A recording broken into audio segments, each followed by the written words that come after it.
Thursday, 26 September. Welcome to the PDB Afternoon Bulletin.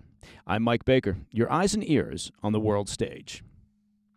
All right, let's get briefed.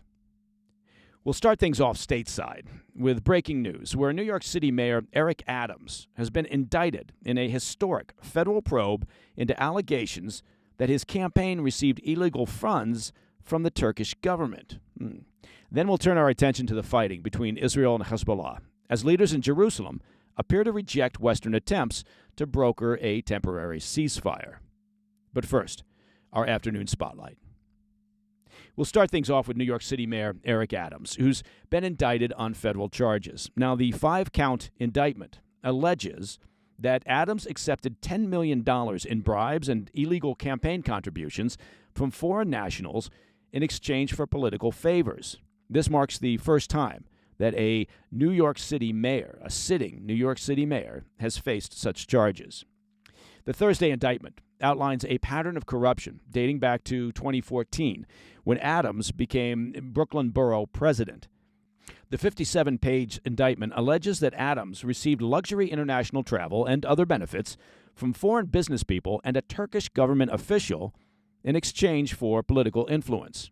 These benefactors are said to have, quote, sought to cash in on their corrupt relationships with Adams as his political power grew, especially during his 2021 mayoral election campaign. The charges also relate to illegal donations from foreign nationals funneled through straw donors to bypass U.S. election laws. The Turkish government is implicated, accused of directing money into Adams' campaign in return for favorable treatment. Hours before the indictment was made public, FBI agents swarmed Gracie Mansion, that's the mayor's official residence, in a highly visible raid. According to Adams' attorney, Alex Spiro, the agents arrived to seize one of the mayor's phones months after they had previously confiscated several of his devices. Spiro condemned the FBI's actions, calling the raid a, quote, spectacle, and saying that the mayor's legal team would have, quote, happily turned it in. Spiro further emphasized that Adams, quote, has not been arrested and looks forward to his day in court. The charges ignited a firestorm of controversy, with critics calling for Adams to resign. Adams denied the allegations, describing the charges as, quote, entirely false, based on lies. Adams suggested the timing of the charges is politically motivated, linked to his criticism of the Biden administration's handling of the migrant crisis, asserting, quote, when the federal government did nothing as its broken immigration policies overloaded our shelter system with no relief, I put the people of New York before party and politics, end quote. Adams further emphasized the city's struggles with the influx of over 250,000 migrants, claiming that standing up for New Yorkers made him a target, stating, quote, I always knew that if I stood my ground for New Yorkers, that I would be a target, and a target I became, end quote. The indictment results from a sweeping federal probe into corruption within Adams' administration. In recent weeks, several City Hall officials have resigned due to the investigation. Among those not criminally charged, but mentioned in the indictment, are 3 close Adams allies, Rana Abbasova, Brianna Suggs, and Winnie Greco. Abbasova served as Adams' former liaison to the Turkish community, while Suggs worked as Adams' scheduler during his tenure as Brooklyn Borough president. The indictment against Adams alleges that his administration's corruption was not limited to campaign finance violations. Prosecutors are also investigating other transactions and relationships, including alleged ties between Adams and international business people seeking to influence city policies through bribes. The Turkish government's involvement in the scandal is particularly significant, as it may have played a role in securing approval for the Turkish consulate in Manhattan and other political favors. U.S. Attorney Damian Williams is expected to hold a press conference soon to formally announce the charges, describing them as, quote, significant public corruption. Adams is not expected to turn himself in until early next week. All right, coming up, we'll turn our attention to the fighting between Israel and Hezbollah, as leaders in Jerusalem appear to reject Western attempts to broker a temporary ceasefire. I'll be right back.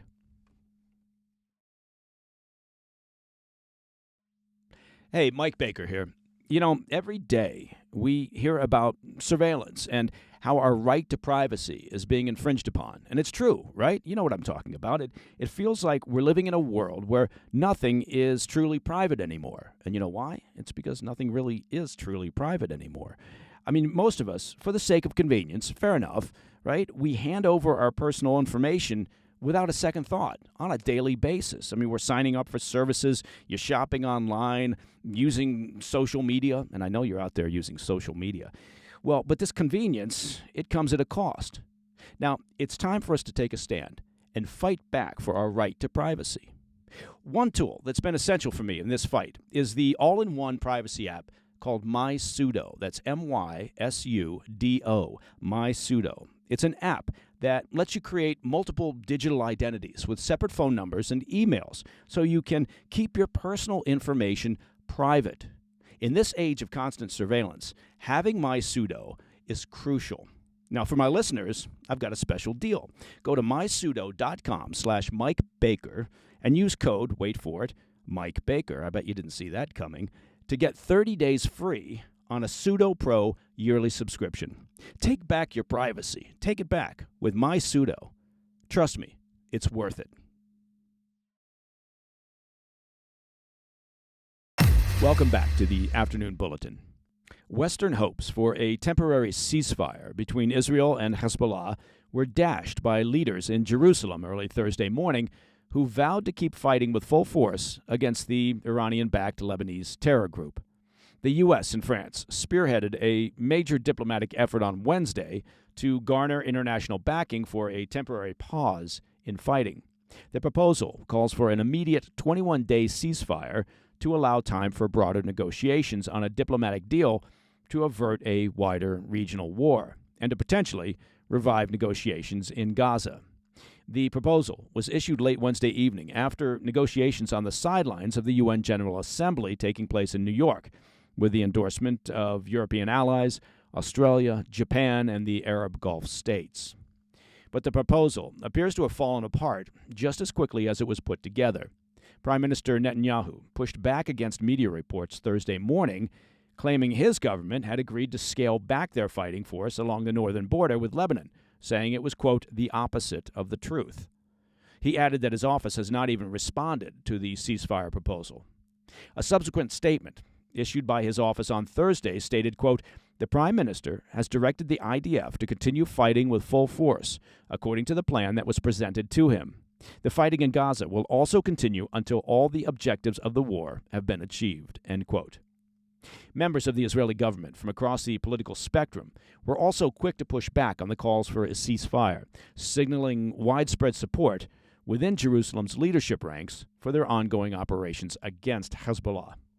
Israeli Foreign Minister Israel Katz said, quote, there will be no ceasefire in the north. We will continue to fight against the Hezbollah terrorist organization with all our strength until victory and the safe return of the residents, end quote. But officials with the Biden administration are still expressing optimism that has been their tendency that a deal can be reached. Defense Secretary Lloyd Austin warned that a full-scale war would be, quote, devastating for both Israel and Lebanon, but added that, quote, despite a sharp escalation in recent days, a diplomatic solution is still viable, end quote. U.S. Secretary of State Antony Blinken echoed those sentiments, saying he would be meeting with the Israeli Minister for Strategic Affairs to discuss the situation later on Thursday in New York. Netanyahu also touched down in New York on Thursday, where he will address the UN General Assembly. We should note there has been no official word from Hezbollah leadership regarding the Western-backed ceasefire proposal. In the meantime, Israeli airstrikes continued on Thursday, as did Hezbollah's attacks, with the group firing some 150 rockets at sites along Israel's northern border. The IDF managed to achieve another victory against Hezbollah on Thursday, killing the commander of Hezbollah's air force in an airstrike on Beirut. That followed the death of the chief of Hezbollah's missiles and rocket division in an airstrike on Tuesday. As we've been covering, Israel began airstrikes on Monday targeting thousands of Hezbollah military sites in Lebanon, which have so far killed more than 600 people, including many senior members of the terror group, and displaced hundreds of thousands of Lebanese and Israeli civilians. On Wednesday, Israeli military leaders signaled they are preparing for a potential ground invasion of Lebanon as they called up 2 reserve brigades for deployment in the north. And on Thursday, the IDF began exercises simulating a ground assault. And that, my friends, is the PDB Afternoon Bulletin for Thursday, 26 September. Now, if you have any questions or comments, please reach out to me at pdb@thefirsttv.com. Everybody at the PDB loves to get your comments, your questions, and then we take a bunch of them and we mash them into an episode every month that we call Ask Me Anything. And to listen to the show ad-free, become a premium member of the President's Daily Brief simply by visiting pdbpremium.com. It's that simple. I'm Mike Baker, and I'll be back tomorrow. Until then, stay informed, stay safe, stay cool.